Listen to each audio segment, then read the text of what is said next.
Good morning, good afternoon. How's everyone doing? All right, it looks like we're live. Fantastic. I see a few of you getting into the room. More people are popping in. Welcome.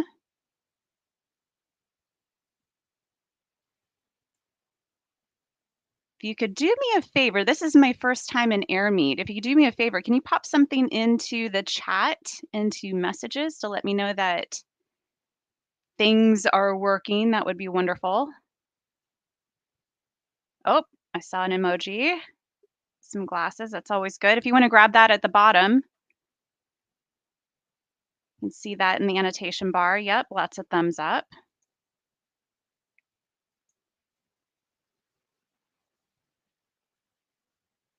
All right. More people coming in. Let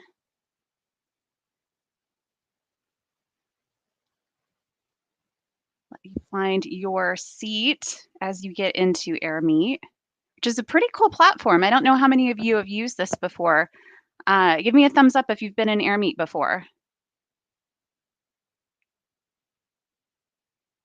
Okay, a couple. Yeah, all right. I'm a first timer, so thank you in advance for the grace.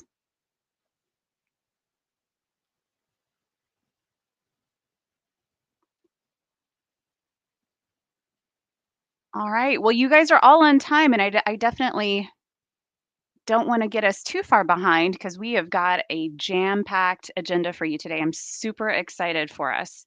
In our discussion around deploying an LXP. All right. Do we want to go straight into introductions? Shall we? Shall we? All right. This is me. So my name is Catherine Cornwell, but we are fast friends. You can call me Kat. Um, a little bit about me. So I've spent a lot of my career in talent and learning. I like to say that I am a recovering operator, if you will. I've spent some years in retail operations, which was wonderful, and I actually got my start in sports operations. And really pivoted my career into talent and learning. My love for data, results, and outcomes is equally matched for my love for people. I went from being a client of Filtered in 2018 to now being on the other side of the table in 2021. And for those of you that have fine-tuned hearing, you can definitely tell that I am not British. My family and I live in Portland, Oregon, in the US. So, specifically, Portland is exactly like Portlandia. It is everything that you would imagined. Parking lots full of Subarus. I could tell you where to get the best IPA, where to go for food carts. Um, Also super big Ted Lasso fan. Anybody else Ted Lasso people? Yep, some thumbs up. Very similar to Ted, I am also from Kansas, and I actually went to Wichita State. We have Wichita State has not had a football program since probably the early 80s. Anyone unfamiliar with Ted Lasso, a little bit about the storyline is that Ted has been asked to come coach a Premier League team with his only experience being American football. And I kind of find myself in the same situation today. So I've only seen the CLO coffee clubs, and now I'm kind of being asked to be the coach of this Premier League, if you will. So thank you in advance for the grace as I find my way around the dressing room. But without further ado, shall we get started? Ready? Let's do it. All right, some ground rules, a little play there for you for Coffee Club ground rules, right? All right, so this is a safe space to share. Vegas rules for me, possibly Chatham House rule for you. In order for us to really grow and learn as L&D professionals, we are asking for this to be a safe space to share, meaning um, lots of candor. You know, one of my favorite quotes is what is shared here stays here, what's learned here leaves here. So definitely feel free to share with your table groups when we have those breakout sessions.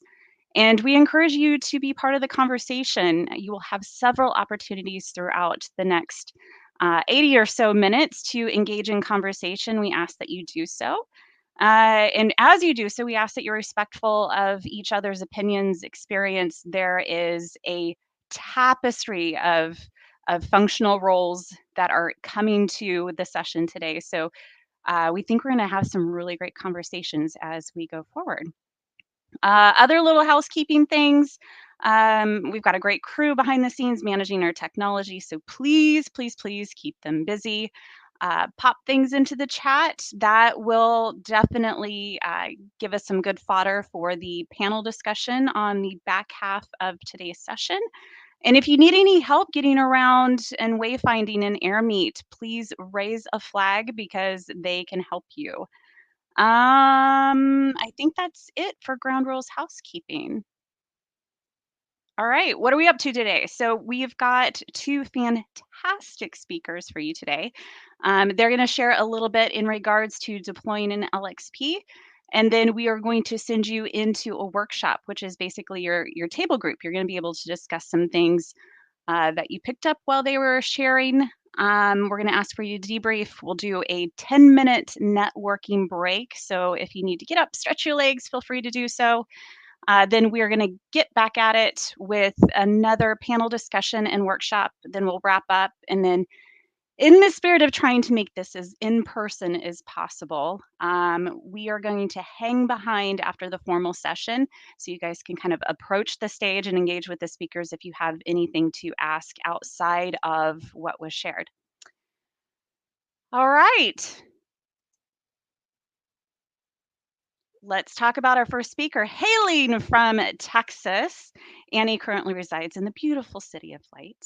Annee has a wealth of information under her belt stemming from over 20 years in L&D, M&A, talent, HR. She is currently the Chief Learning Strategist and Thought Partner at Degreed. And what I appreciate most about Annee is her experience and knowledge is well balanced with humor. She's a total spark plug, so I'm excited to have her here today sharing with us. So without further ado, Annee.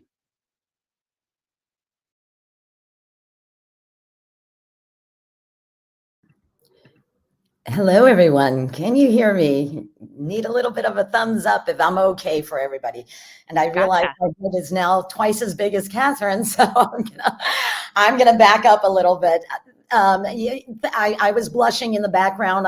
You probably still see a little bit when I was when you were talking, Kat. So thanks so much for the fluff. I appreciate it. And I hope to live up to at least a few of those things that you talked about today about me. And and thank you guys so much for inviting me into the session. I'm going to go ahead and share my screen very quickly to talk about, I know you all came to understand how we can implement LXPs. I wanted to create a little primer session. And this primer session is really about how do you prepare your teams? What is that kind of ecosystem that you need to think about to create a positive learning culture, because that's probably what you're trying to do in implementing an LXP today. So if you're in the beginning of your journey, or whether you've already invested in an LXP and you want to know around the best practices, I think a lot of what we are going to say, whether it's Viv or myself or Kat, it's going to be useful for you. I wanted to start out today a little bit about where Degreed sees the future of learning. So these are three grounding principles that we like to live by. Not only do we talk about it constantly, me being one of those people, but we do a lot of internal thought leadership to think about these three pillars of the future of learning and have that impact not only on our products, but in everything we do. And the first pillar is really about supply and demand, and how learning and the need for skills is actually driving the demand in learning. I love this first quote from one of our client CLOs, who talks about moving from matching people to jobs to actually matching skills to work. So from people to jobs to skills to work. That granularity of focusing more on skills than on people roles is something that actually derives the demand for more learning. And I'm going to talk a little bit about that in the next few slides. The next principle that we're talking about is woven into work. Woven into work, Josh Bersin calls this learning in the flow of work. I think us as L&D, we've been saying on the job learning for a really long time. That's kind of the in-person version of learning in the flow of work. But basically how we interpret it is that learning should be not only the exposure to content or knowledge should be as close as you can to the actual practice, but learning and good programs should actually involve a lot of practice so you can hone in that skill.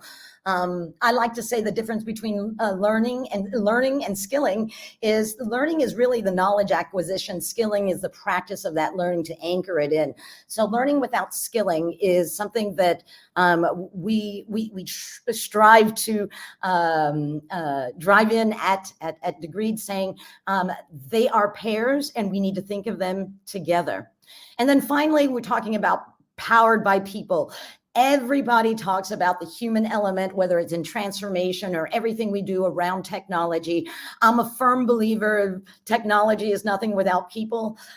People are things without technology and can be great things without technology, but technology can't survive or exist without people, unless we're talking about singularity, but I'm not going to get into my crazy robot ideas right now.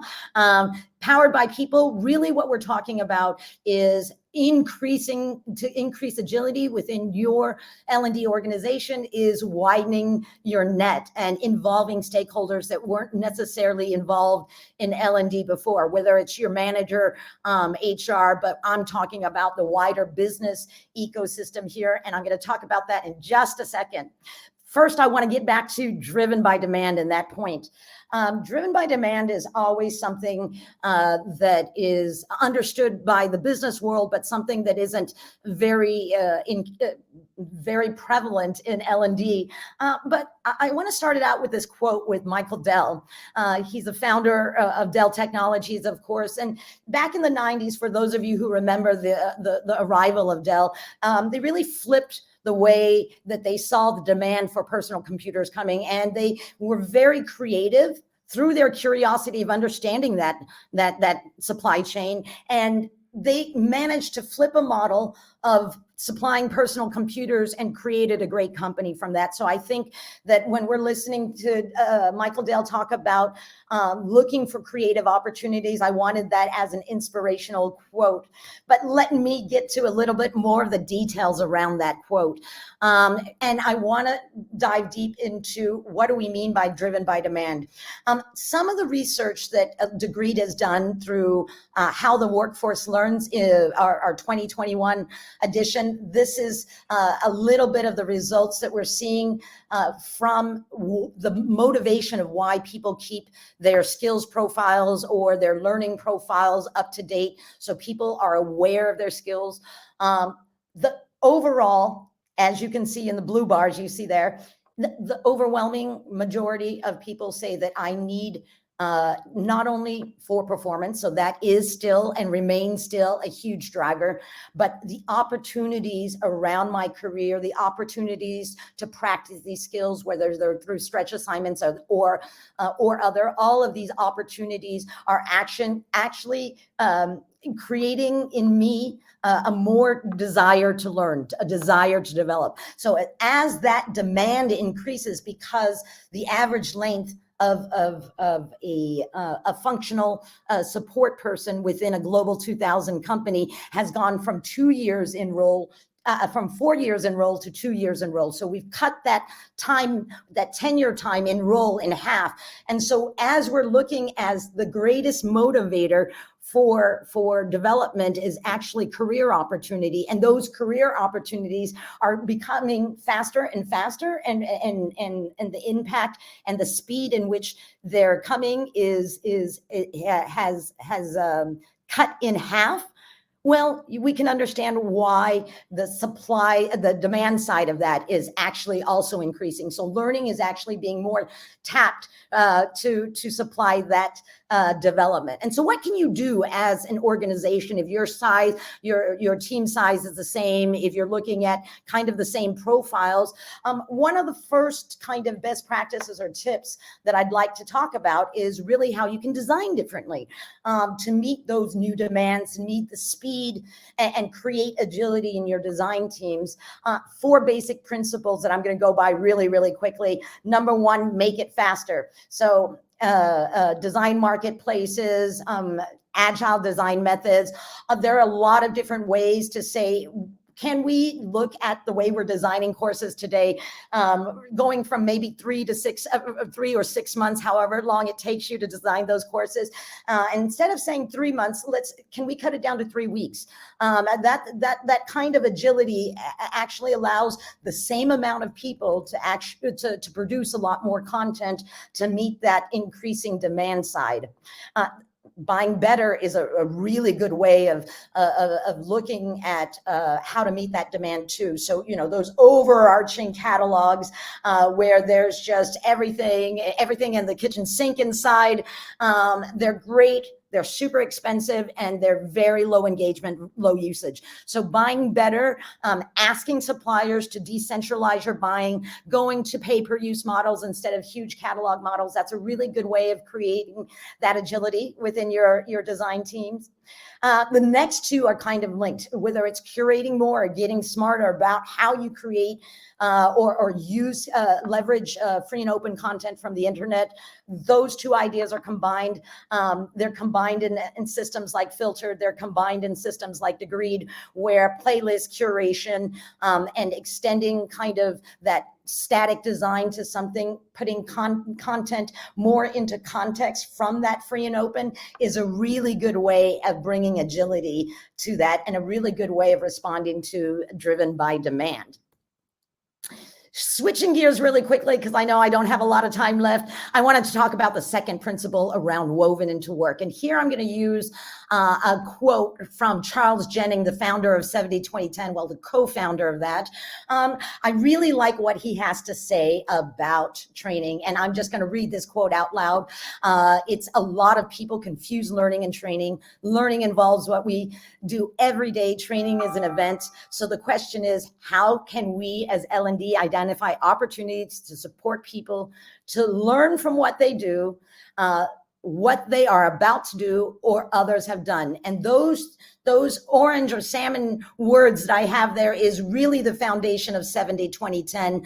We learn from ourselves, we learn from others. So why is this relevant in woven into work is because we're looking at a broader ecosystem. Some of you might have seen this slide before. We've had it around a long time at Degreed. We're talking about all of those different elements of outside the flow of work is what L&D does. They've traditionally have done it. They've done it for the last 30, 40 years, whether they're concentrating on the live classes, all of that that formal learning or the certification. That's what we would consider outside the flow of work. And then everything below in the blue, what we see, whether it's consuming content that's free and open or corporately mandated, all of this ecosystem is really important to fulfill the 70-20-10 mandate.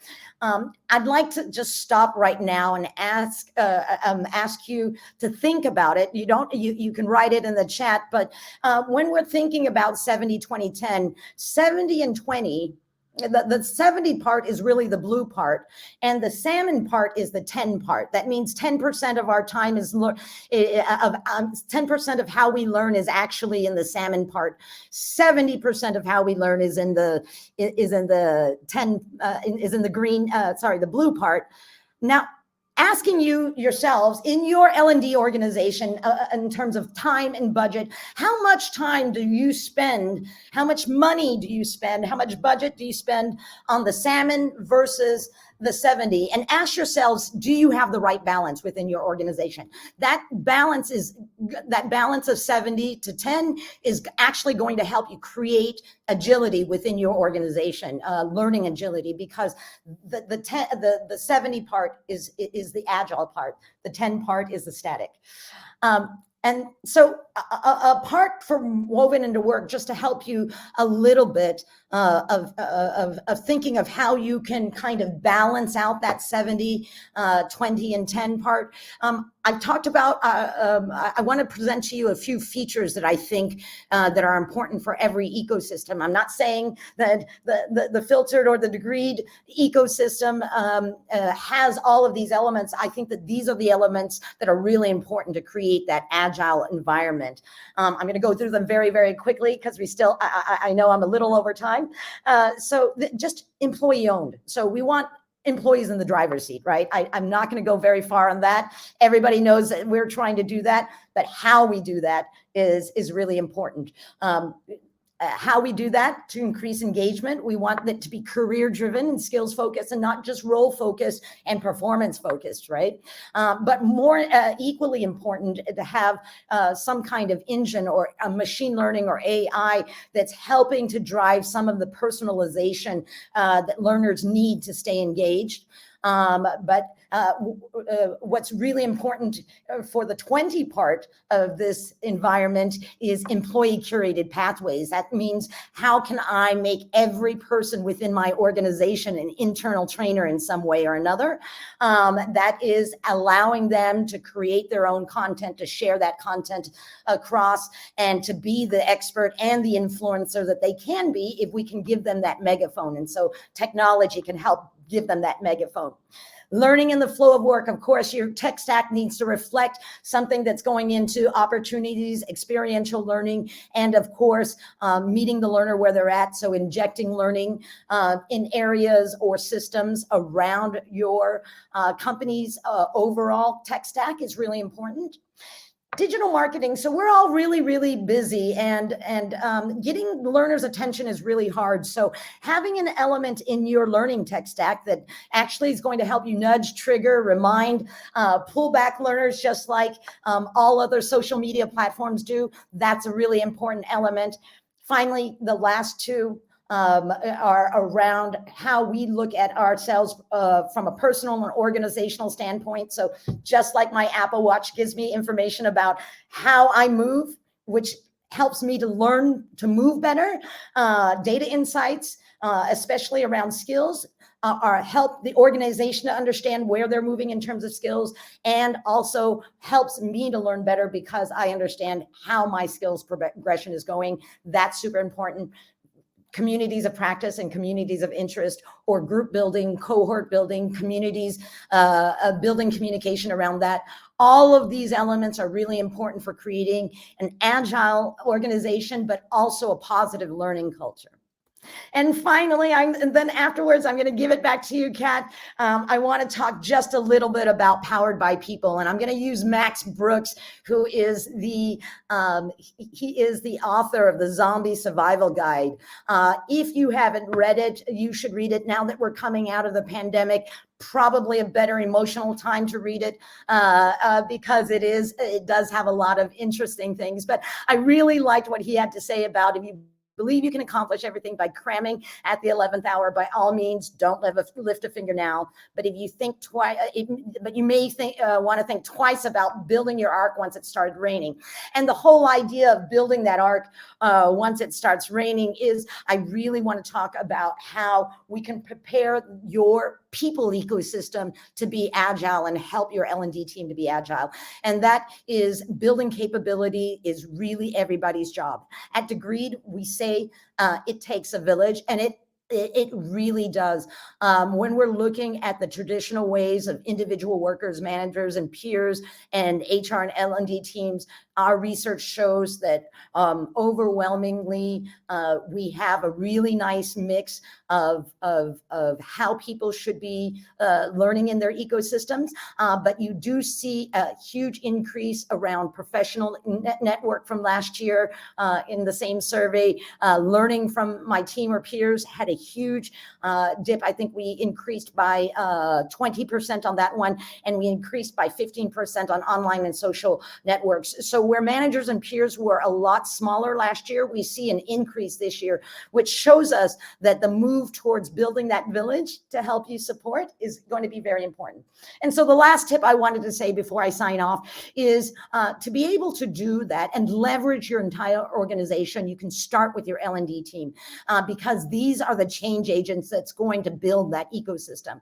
So what we see in these, the trends that we're starting to see is that the typical roles that you might see within an L&D team is shifting into something that is more engaging in community building. Learning managers are becoming performance consultants, and we're starting to call them performance detectives. And the first question they ask is, what KPI do you need us to change? And then we'll start from there. So looking at learning from a very performance driven and business driven perspective, we see instructional designers becoming experienced engineers and bringing in opportunity a lot more into what they're designing today. We see HR communications, that role that has been sitting outside of L&D.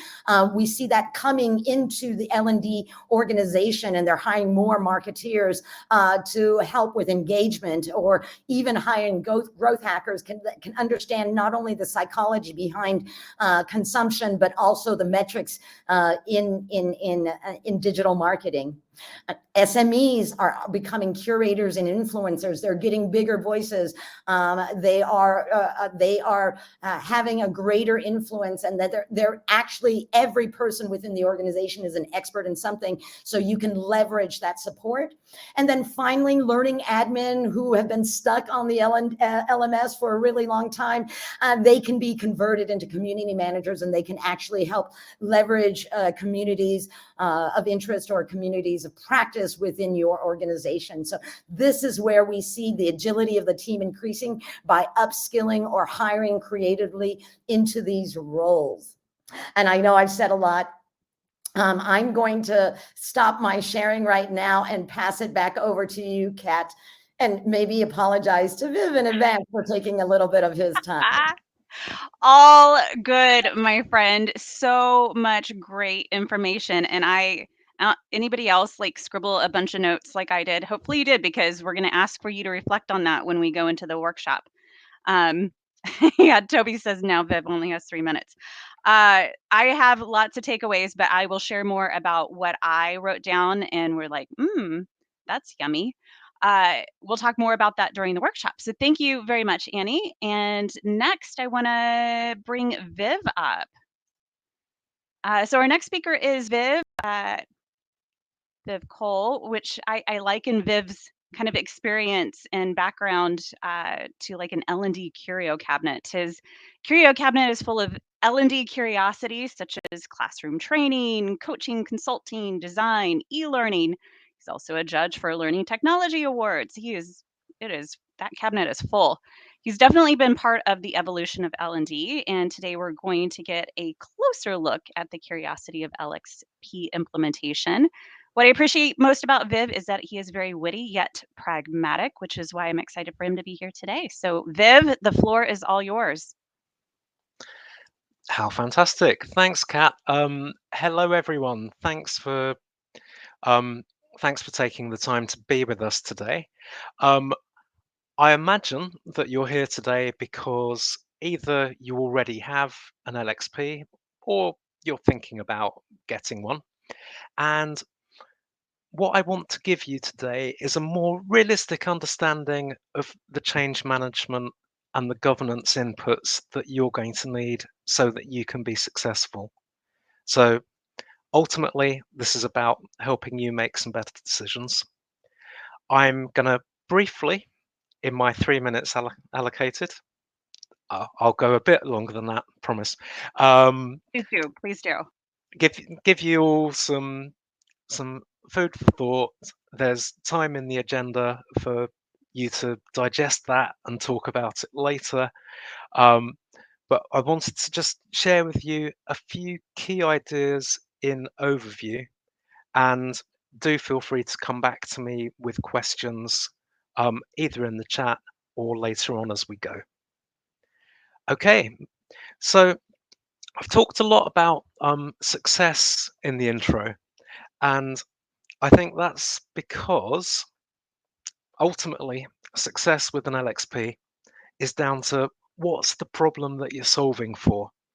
So why does your why does your organization actually want an LXP? I've just put up some typical reasons, which some are good, some are bad, and I'm going to ask you to interact a little bit through chat. Um, of the 9 reasons that are up on the screen, which of those resonates with you most as, yeah, this is a good reason why I really want to have an LXP?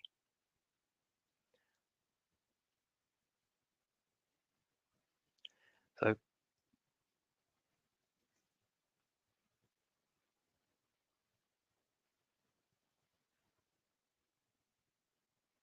okay, good, good spread there. I'm detecting that there's a bit of a theme of wanting to move people out of their LMS environment into something which is a bit better. We're aspiring to create a learning organization and also a way of getting our organizational needs. Great stuff. Okay, so if that's what success looks like, then we're going to need to think about how we're going to get there.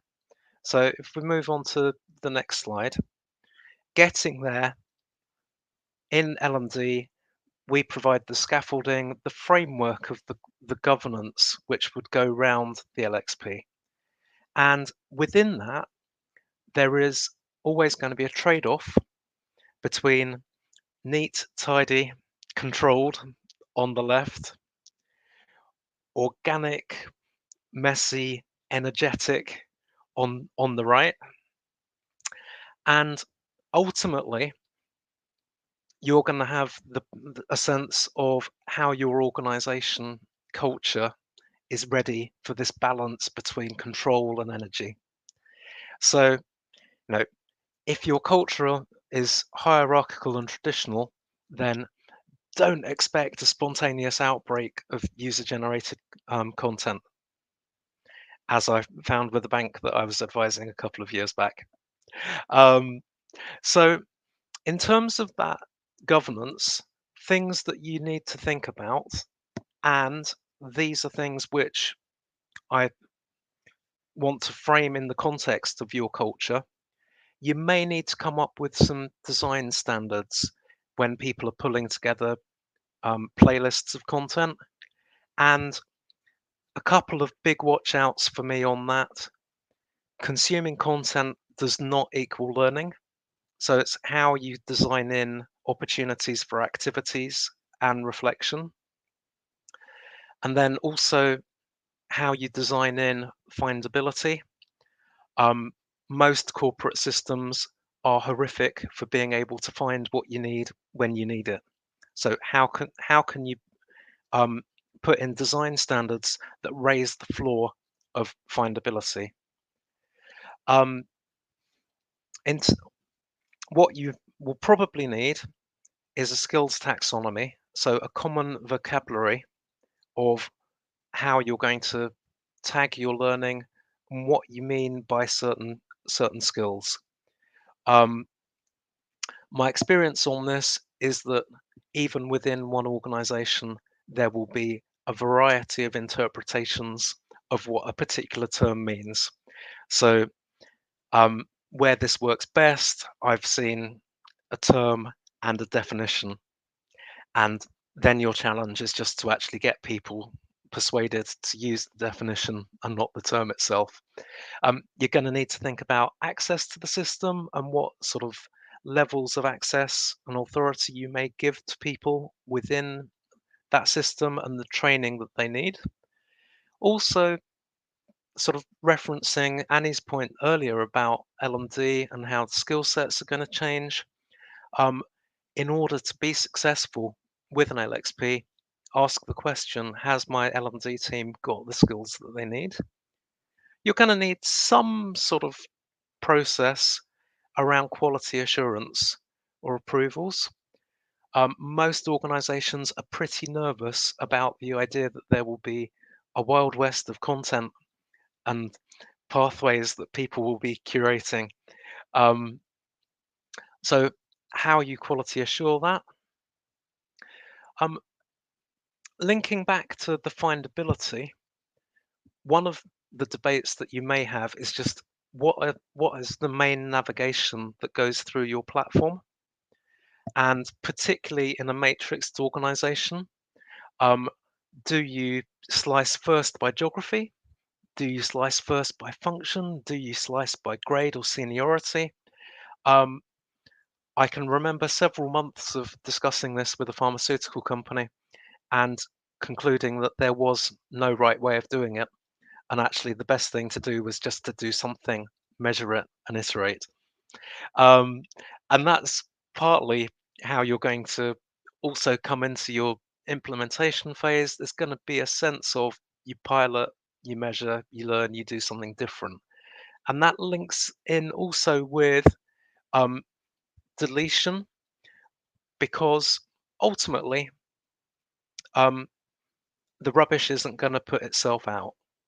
So you need to either build in some sort of built-in obsolescence, and possibly also have some kind of routines where you contract with the business that if this pathway that you've created is getting usage below a certain amount, then you're going to switch it off, and that you're going to have a review cycle every month, every 3 months, whatever's important. The other thing, which I don't think I've got time to go into right now, but happy to talk about later, is to just think about service levels. Like every L&D function ever, you're going to have constraints on resourcing. And to create pathways, to curate things is going to be a partnership between you and the business. So thinking through how much resource you're going to put through into a project according to its strategic importance, and how much you're going to actually ask the business to do. So if I just move to wrap up. Oh, yeah, I will wrap up at this point. So I think the key things to take away from this are, firstly, be really clear about the purpose of your LXP, because if you're clear about that, you'll measure the right things, you'll know what success looks like. Second one, don't take your governance off the peg, because it actually needs to fit your unique organizational culture. And within your organization, there may be particular parts of the organization which actually need a multi-speed approach in terms of their governance. And I think the final thing on that theme of start small, test and learn, build the energy, is to think of things in terms of a life cycle. You're not going to go from 0 to 10 in 6 months. It is a change that you will be taking the business along with you. But I trust that what I've given you in the last 5-10 minutes are some pointers on things that you need to think about when you're planning that change, and look forward to your questions when we have the opportunity to talk later. Fabulous. Of course, again, just loaded with lots of scribbles and notes. Fantastic, Viv. And I when you talk about why, I think about the Simon Sinek Golden Circle. Have you guys seen that TED Talk? Or, start with why. It allows for you to build the how and the what, but you're always coming back to why. So I think as you start to implement and try to figure things out, it's like, how do we go back to kind of this touchstone of the whole purpose and intention? You have to be crystal clear to get that going. All right. Well, that was fast and furious 40 minutes. Now, your workshop. So we're going to send you into your table groups for a meaty discussion about what Annee and Viv shared. So when we send you into your breakout, we're going to have you do a few things. We want you to discuss the things that motivated you enough to write it down. What was super exciting? What did you hear? If you're preparing to implement an LXP, maybe that's why you're here. That was the sole purpose of attending the event today. What did you hear today from Viv and from Annee that maybe you hadn't thought about? And if you're not at a table, please join a table because we're going to have a discussion. And as you are talking about your notes and what your key takeaways were, a bonus for you, if you can throw something into the chat, what are some questions that maybe are coming up for you based on what Viv and Annee shared? If you throw them into the chat, we will grab those on the back end and we will add them to our panel discussion. All right, we will, thank you very much for coming. I'm seeing something in the chat that somebody needs to leave. This is a recorded session, so we'll throw it up on the internet for you to be able to get after the fact. All right, so we are going to send you on your way. Please join a table. Talk about what you wrote down, what was interesting and fascinating, what were some ahas for you. What have you not thought about that maybe you need to be thinking about for your LXP implementation? So we're going to give you 10 minutes for the conversation. We'll give you some prompters at 2 minutes and at 30 seconds before we bring you back, so we're not cutting anyone off. And as you get into your table group and you start discussing, identify who wants to be your table spokesperson, because we will have you come up on the virtual stage with me to talk about what your table talked about. And that's that. I think we are good to send them out on a workshop break. All right, we'll see you guys in 10. Thanks.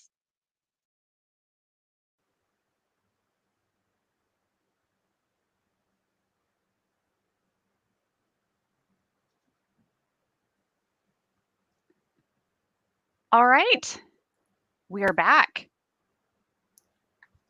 So curious to know how your conversations went. You want to, okay, lots of thumbs up, some celebration horns. Perfect. All right, team, I'm going to need your help in figuring out the table groups. So we sent you off to have a chat about what Annee and Viv shared, and now we want to hear what you heard. So if we can get one of our tables, if you want to pop into the chat who your speakers were. Table 1, yeah? Let's just start numerically. Table 1, who was your speaker? Who'd you nominate to kind of share out and debrief? Pat. Perfect. Can we bring Pat up on stage? Oh, okay, I'm being told, Pat, can you raise your hand and then we'll bring you up. See, this is where the grace comes in.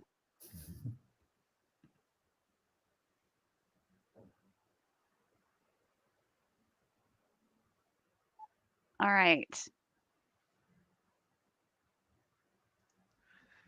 It's like the start of Sound of Music. She's coming. I tell you. Here we come. Yay! There's Pat. I feel like I should have a circus car and there. some And there it is. circus There we go. music coming. I could not find the raise hand in here. I got will that do? Yeah. Awesome. Well, I'm glad you found it. What did you guys talk about? Well, I don't know if I really was the chosen speaker, but I did most of the speaking, so I'll just pop out.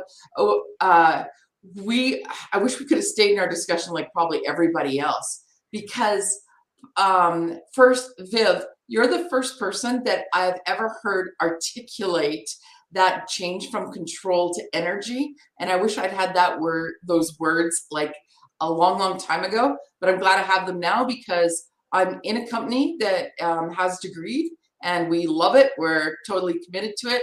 We're being acquired by a company with a very traditional LMS system that's interested in an LXP, and they are really with loving the push learning is clean and clear and precise. So I am loving everything I heard from Viv. So one of the great things that we just looped into at the bottom that I think I'll just sit on the reiteration from Helen was, what you don't know, your new superpower is your vendor is your new superpower. Because in the old days, you used to get bronze, silver, gold, and that sort of arrangement. If I ever see that in a vendor now, I won't even deal with you anymore. You're off my list in one of my top 3, questions, because Degreed has actually spoiled us. We have had a tight vendor relationship, and Helen was like, ask these questions of your vendor, because when you implement an LXP, it's not a platform, it's change management. There's a lot to go with it, and with your learning teams especially. So questions like, how will you guide us? How will you upskill us? How will you help us? How will you partner with us? Traditional companies don't even know that vendors are there to partner alongside of you, because we found with Degreed has set the bar super high for us. And we truly feel like partners, not just clients, because we've influenced the platform in the early days of the skills. Some of our suggestions we've seen come to life. So we know if we make them better, they help us be better as well. So I think that would be our super takeaway from our session. Fantastic. So I heard, you've got this great punch list of questions to ask vendors, really helps you start thinking differently about what that relationship is. And so true. There typically is kind of this battle of giants between the LMS and LXP, and really being crystal clear as to they both serve a purpose, but what is the purpose? Fantastic. Thank you so much, Pat. I appreciate it. Thank you. All right, table 2. If your designated spokesperson can raise their hand, we'll bring you up on stage. And Pat, if you want to pay it forward with how to do that.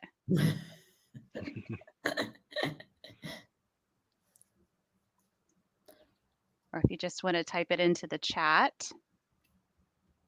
We had a table 2, right? How many tables do we have? I think we're only doing odd numbers today, Kat. Nobody told you, but all right. Looks like table 2 was empty. Tables 1 and 3. Thank you, Helen. All right, table 3.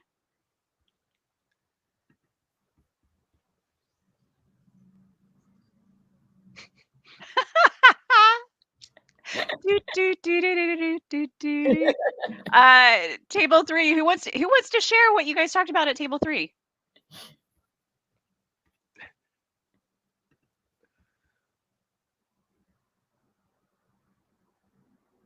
All right. This is not one of those good times where a facilitator uses silence to do the heavy lifting. Maybe they're still talking. I don't know. Kat, you're going to have to roll out one of those jokes that we talked about before session. Well, I mean, I tell you, we are running a bit long on time. Mysterious table. Yes. So in the chat, was anybody at table 3? Yes. Yes. Anna, I would love for you to. Brave and courageous Anna, thank you very much to coming to our rescue. Yay, I hope you're ready to be brought up on stage, Anna. And if not, here you are. Can you hear me? Yes, we can hear you. Thank you. You can't see me. Sorry about that. I don't know why. That is quite all right. Anyway, yeah, I was in full flow when we got moved back into the meeting room. Typical. We talked about a lot of things, so much useful information. Thank you from both the speakers. We were talking about trying to get an LMS LXP hybrid. We had quite a lot of people on from heavily regulated firms. So there were questions around how we deal with the governance around that. We really loved the quote about the difference between learning and training. And then we talked a bit about Viv's numbers, and definitely number 9. We have actually just launched an LXP in the last few weeks. So I was saying definitely not number 4, which I think was freeing up L&D's time. Definitely not, but in a good way. And yeah, other people were saying their LMS has far too much content, so it's difficult to find anything. From a personal point of view, we're now trying to encourage people to use user-generated content. We're trying to encourage them to get into the social learning aspects. As a law firm, personally, it's quite a big leap. We've gone from, you know, very heavily sort of people feeling like they can't even ask a question or sort of on email, to then suddenly being, ooh, you can ask whatever questions you want. And yeah, and people are very hesitant. So yeah, we had some good chats. And yeah, it was mainly just talking around everything, really, just really useful information. That's fantastic. And I love your last point around for you and your team, it's really a big leap that, you know, that kind of going from command control to opening Pandora's box, so to speak, and trying to encourage that behavior of go do the learning. Love what you talked about with the governance and the learning versus training. It sounds like a lot of people in this session echoed that as well. Yeah. What I really liked, Go ahead, Anne. what I really liked about what Anna had to say is, you know, I always think it's really funny how, you know, these people that work within your organization, they have these really good reflexes when they're in their personal lives, exactly what you're saying, whether they're sharing, writing, consuming content. And when they step through that kind of corporate door, their behavior becomes extremely conformist. And you know, we've been all trained to do that, but it's about how do we get that same mindset that we have at home and kind of flip it and bring that into the workplace. So I'm glad that you called that out, Anna. Yeah, we have a lot of people who seem to think that we're trying to bring social media into the workplace, and are really turned off by that. And you know, you have to try and say, well, we're using it as a tool, and it's not the same as Facebook. And you know, so yeah, it's tricky. Yeah, I can imagine. Good luck with that. And if you need help, call Viv. Okay. Too kind, Annee. My pleasure. All right. Well, thank you for volunteering to come up and share what you guys talked about. And sorry to have cut your discussion short, Anna. We are going to actually have a second workshop where you guys can continue the conversation as well after our panel discussion. So thank you very much.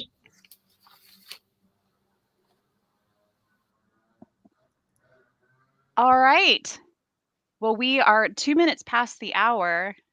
Shall we take a 5-minute networking stretch, get up, move around, break? We good with that? It's perfect. It's a bit rhetorical because that's what we're doing. All right, everybody. Well, enjoy your 5 minutes, and we'll see you back at 7 past the hour.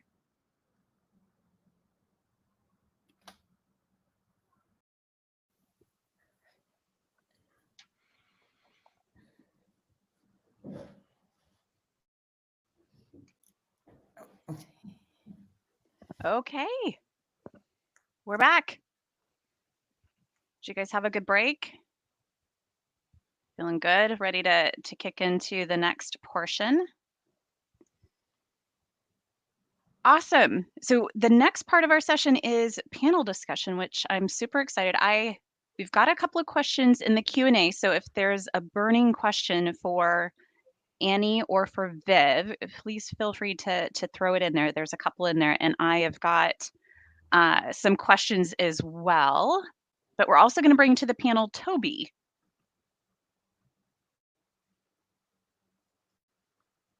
All right. So as we're getting Toby to the stage, I'll give a quick intro since maybe not everybody's familiar with Toby.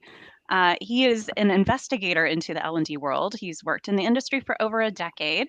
Toby is currently Filtered's Chief Marketing Officer. When he's not diving into the details of Filtered product, he's working on books, articles, conference papers about Flann O'Brien. And let me just tell you, Toby is wickedly, wickedly smart. During our conversations, I'm like, and I'm Googling things in the background to really understand. So I'm excited for him to be on the panel too, because from the vendor side of the vendor point of view, where have people gotten stuck, right? So I think you're going to add some great context to things. All right. Let's see. Well, what should we do? Should we go after the questions that are in the Q&A? Since those are the burning things? Yeah, sure. Yeah. Start with those. All right. So the first question is from Namita. There we are. I would love to know what has worked in the upskilling for L&D teams in a super successful LXP launch. So Annee, Viv, I don't know who wants to take that one first. I think Viv should take that first, unless you have any problem with that, Viv. Keep throwing you into it. Oh, bless you. So I can give a couple of examples, but I would imagine that Annee has seen a lot more LXP launches over the years than I have. So I think broadly that question is how do you upskill people in general? I don't think there's anything massively different in terms of how you skill up your L&D teams in general versus how you do that in a LXP launch. Things that I've seen have worked well are aligning to a particular initiative that was happening in L&D. So, for instance, with one bank, L&D was trying to get more into design thinking. So we used design thinking as the subject area for curating curating assets and putting them into playlists, and that also gave them the practice of using the platform, measuring it, what worked well, and just did that in a fairly sort of contained way, which then meant that when those L&D people were advising people in the business, they had a mix of hands-on experience, of the practical stuff, like if you try to stick more than 6 assets on a page, it looks horrible. So there's that, which I would say is sort of a good way of doing it. I would also say that talk to your LXP provider, because they will have done this dozens of times and will have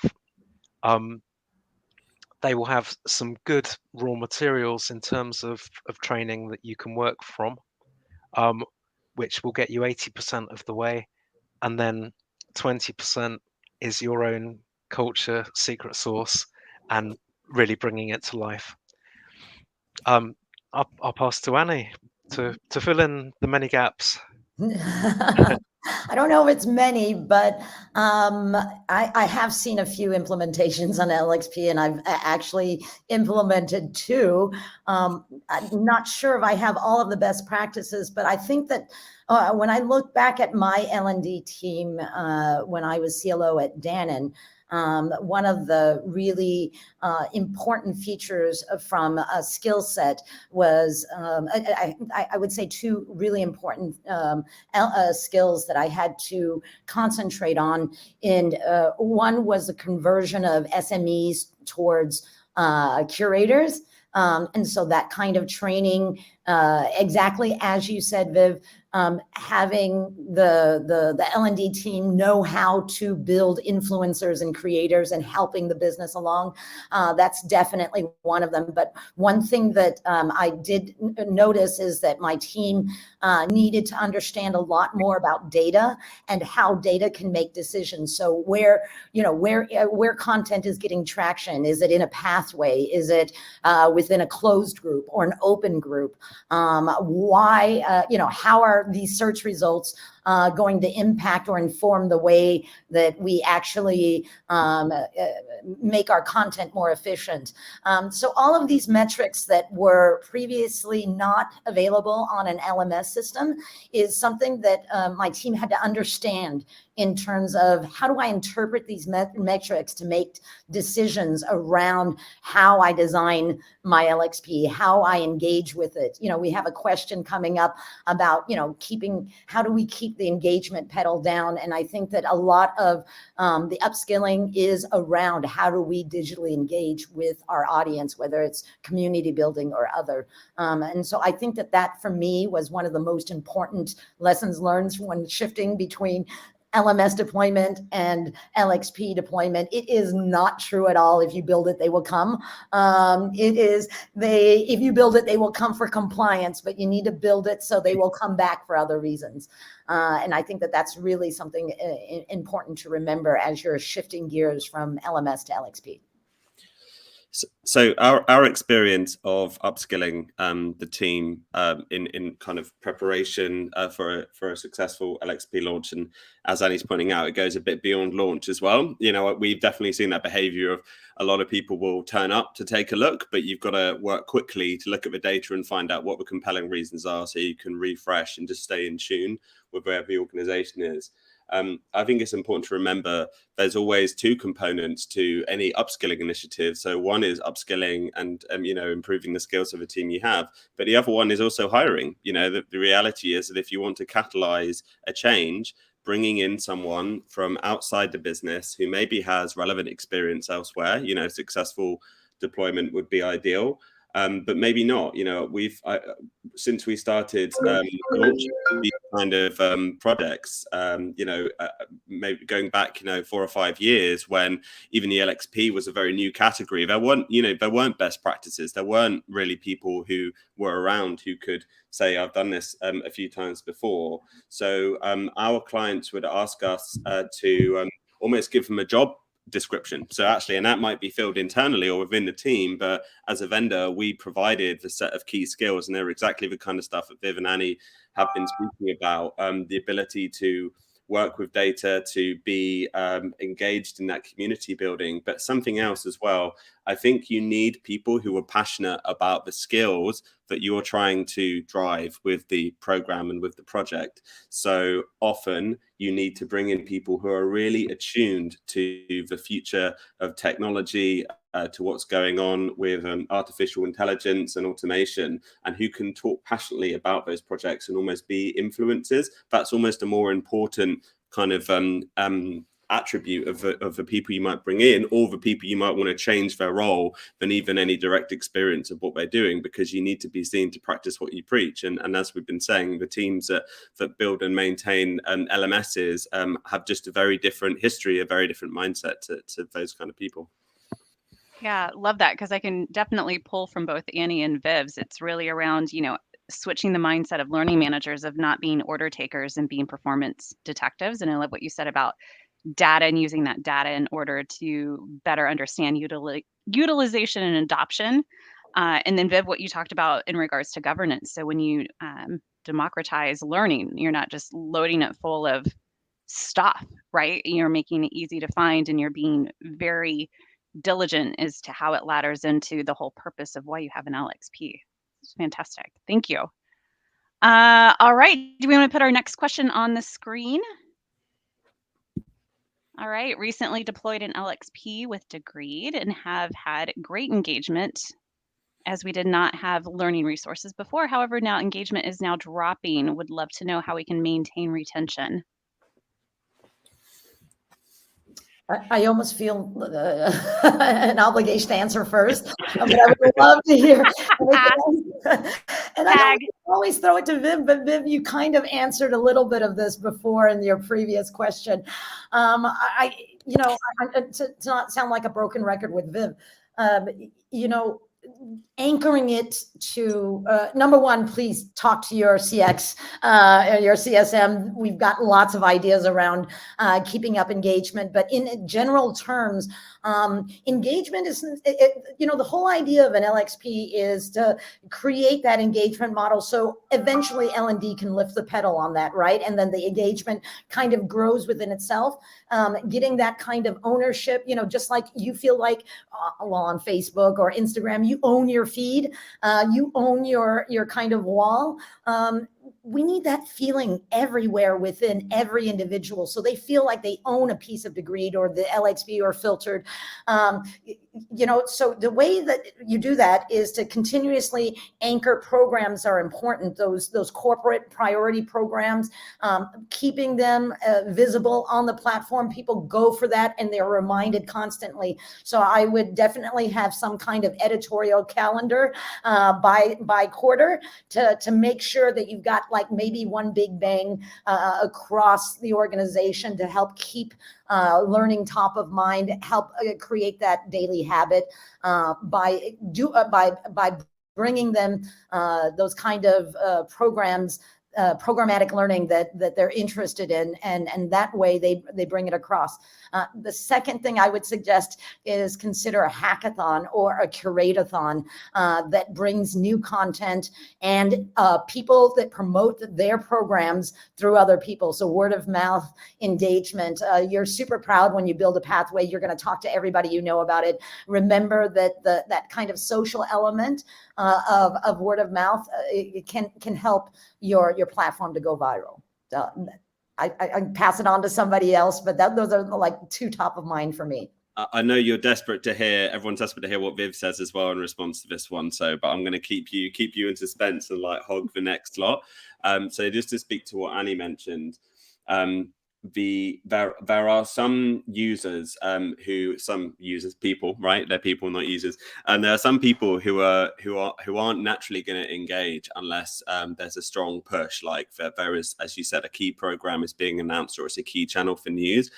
That talks to this need to segment users. So this is something that Filtered has done a lot, which is just break down the users that you have using the data, because there's a bit of a difference between the self-directed users who are people who are coming in to learn as a habit and really advocates and champions. They're likely to be power users of your system, and those are the people who need a piece of it to be involved, in my experience. So they need to be curating pathways, they need to be put on events, they need to be able to use this to develop their career.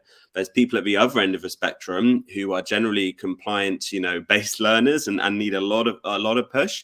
And I would really suggest that you be pragmatic and don't judge yourself by breaking through to the people that you can't break through to. It's not about shifting culture, is not about getting 100% engagement. That is really for compliance. That's when you're ordering people to do stuff. That's not the reality. But there is this big opportunity for the people in the middle, the people who are trying to form a habit to be those, really self-directed learners. But I view them as kind of disorganized learners. They occasionally do it, they occasionally don't. And this is a great opportunity if you have an LXP to involve them in that via the super users. So you need to think about how to use a bit of a social proof. This person engaged, they learned, they created a pathway, they've developed from this. Can you turn that into a mini case study and then start pushing those success stories to individual departments? And then you're going to widen things out. So these were people in finance who developed in their roles or achieved things on projects due to this.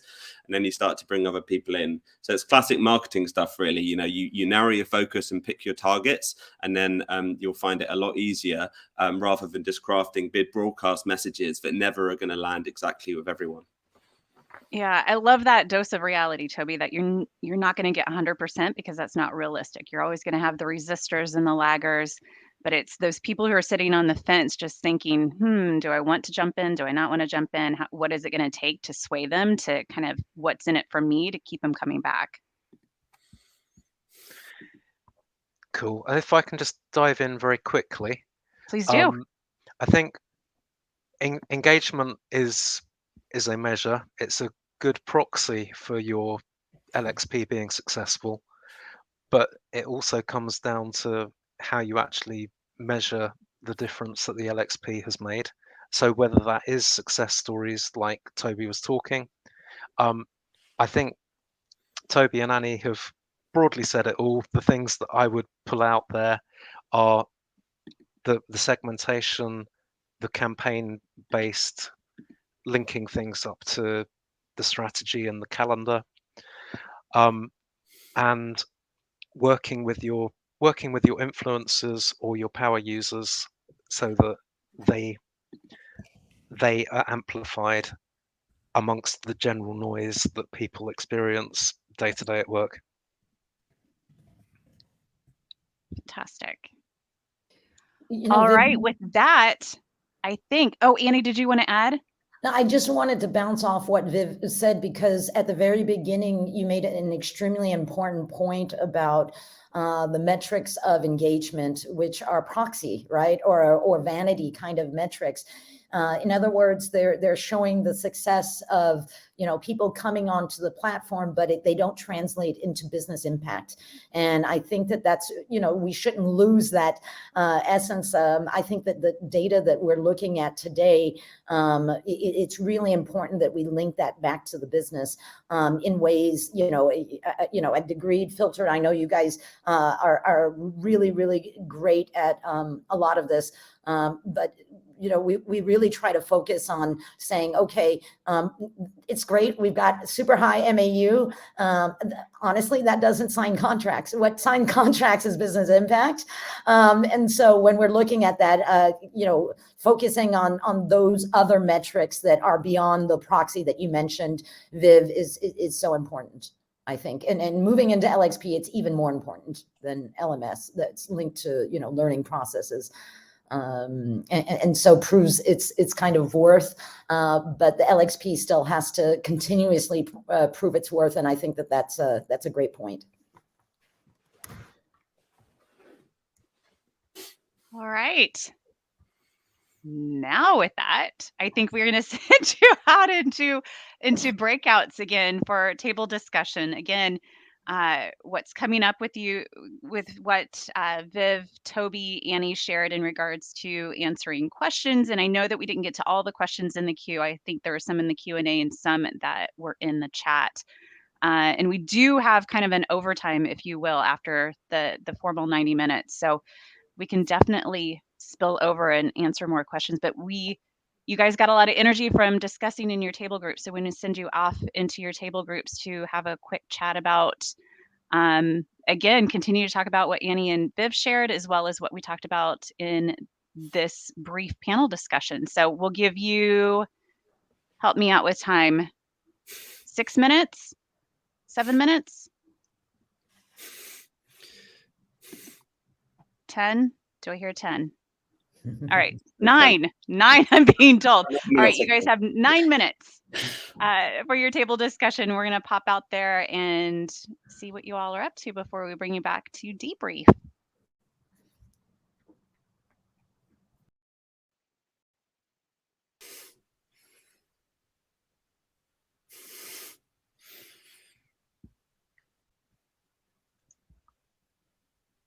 All right, welcome back. Hopefully we weren't cutting off a conversation. I know it's like a small, intimate group now. I've seen people peel off, and speaking of peeling off, we've got 14 of the best minutes left with Annee. All right, so Toby, I don't know if that's sarcasm. I'm guessing. No, it's not sarcasm. It was okay. A really neat. Sometimes I just don't know. Point, yeah. I just don't know. All right. Well, we were going to use this time, this portion of the session, just to throw it all to you with anything that we haven't gotten to that's in relation to LXP. Maybe it's L&D in general. Would love to know what's going on. The chat, there was a question. Wasn't there a question that we didn't get to in the panelist discussion?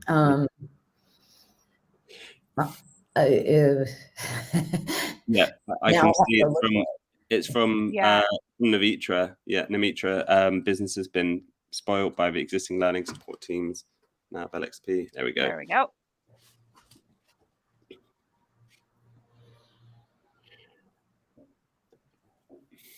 So right.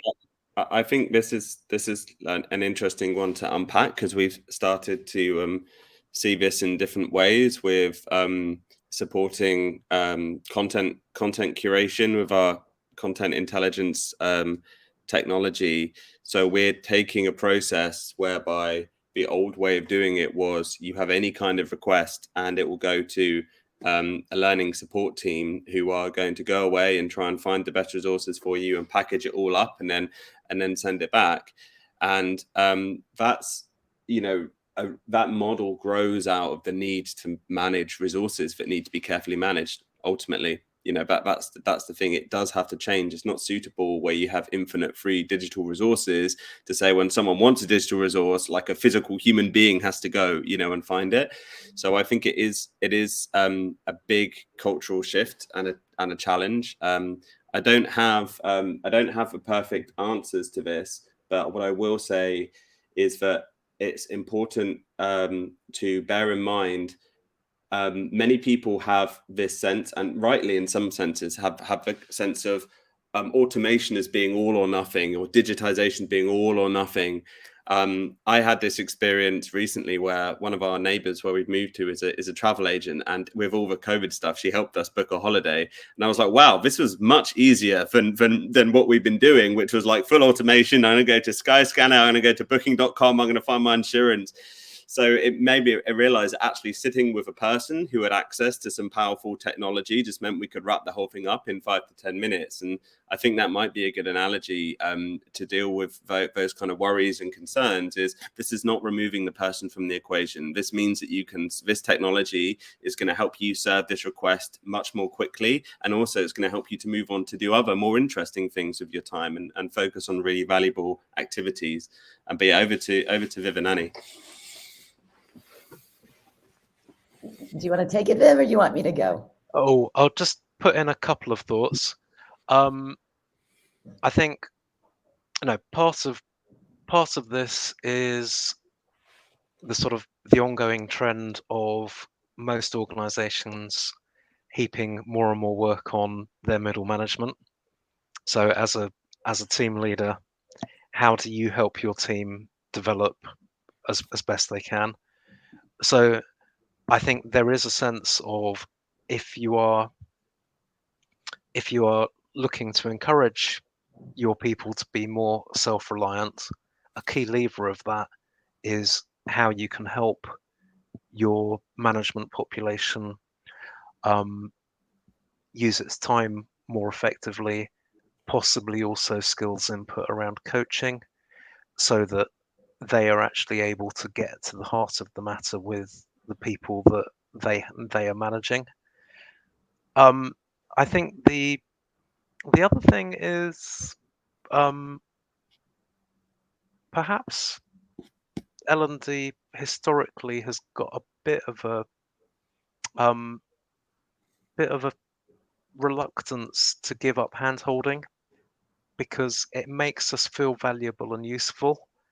But in coming back to what Annee was saying earlier, sort of about how people in their everyday lives sort of walk into the office and switch off some of their behaviors. In general, people are way better at finding what they need to be able to do their jobs. And some of what we're doing in L&D is recognizing what are the most important things to the organization and taking time out of the equation so that people can do the most productive things or find what they need to do so they can be productive. I'll pass to Annee. Yeah, those both of you have excellent points, and in the to try to avoid replicating or just furiously agreeing with you guys. I would suggest, in the Degreed did some research on how the workforce learns. I invite you to go to our website and download a copy of that in exchange for your email address. That's how we're holding that hostage. There's a pay gate, or it's gated content, but it's extremely valuable in the sense that a lot of what Toby and Viv said, we show it in numbers of how to create this positive learning culture. And what we see is that people who are in positive learning cultures actually are asking for that. They're asking for that consumer experience where they are in control. They have their own wall. They can moderate and see the kinds of information that is important to them. So that's the employees. But you're absolutely right, Viv, around middle management and how they see this as an extra burden. So having tools and selecting really great interfaces that kind of facilitate and lower the administrative burden of managers, like having manager dashboards or actionable dashboards, one-click reminders, one-click sharing, things like that can alleviate a little bit of that involvement. And in fact, managers will find that they actually can save time because they're spending more time in development, actually saves time in terms of efficiency when they're actually talking about working. And so I do think a lot of that, Namita, happy to discuss with you this offline with you. But I do think a lot of that is assumptions coming from leadership and not necessarily what people are actually wanting or the perception they have of being in the driver's seat. I think they're screaming for that control. So, and I may be wrong in some organizations, but sorry, go ahead, Kat. Yeah, no, I see this and I think about what are the other things that you could be spending your time on doing as an L&D professional. And I think of Burson's high-low maturity model of, could you move your organization from a level 1, a level 2 up to, up a notch to a 2 or a 3, right? So what else could you be doing other than getting in the weeds, so to speak? So fantastic. And I think we have maybe one more question to put up. And I know that we've got the two of you for just 5 more minutes. We have another question as well that came into the chat from Pat about why do people know how they like to learn, and then flip that table right over. There we go. Yeah, great. There it is.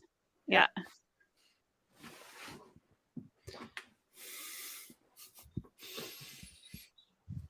All right. Why do people know how they like to learn, and then flip that table right over with their expectations of their corporate learning course?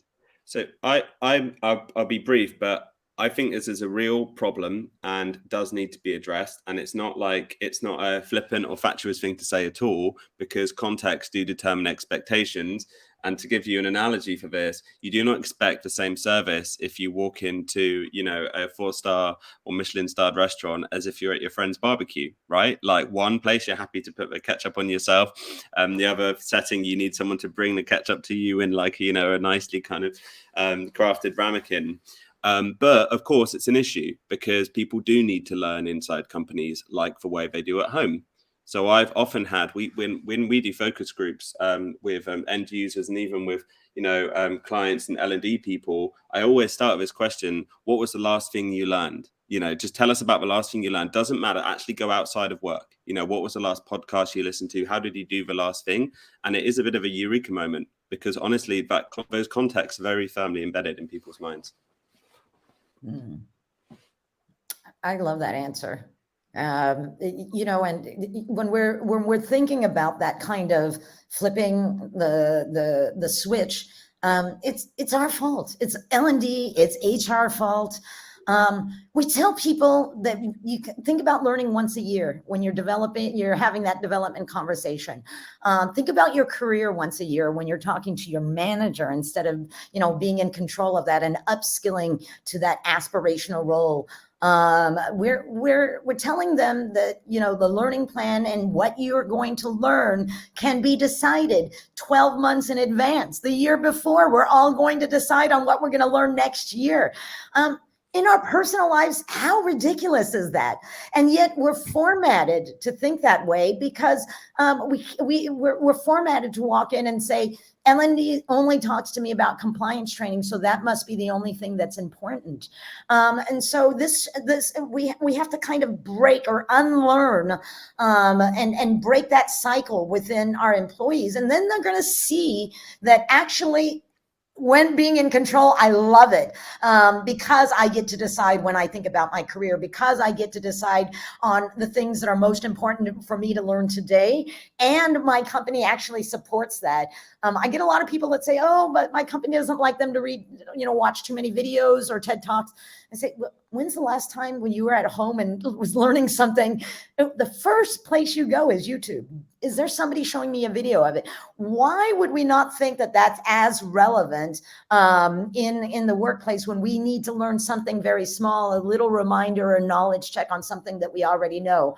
All of that, we have to encourage that behavior and break that cycle across what we've already put into place for all of these horrible learning process that are just yearly.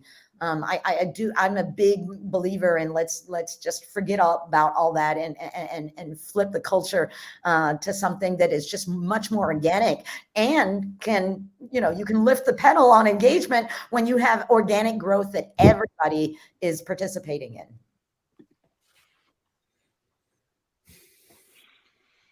Yeah, I mean, I'd almost put that into one sentence, which is L&D's job is to get people into the habit of learning. And, that's the sort of reframe away from providing events, providing content. It's how do we get people into the habit of learning?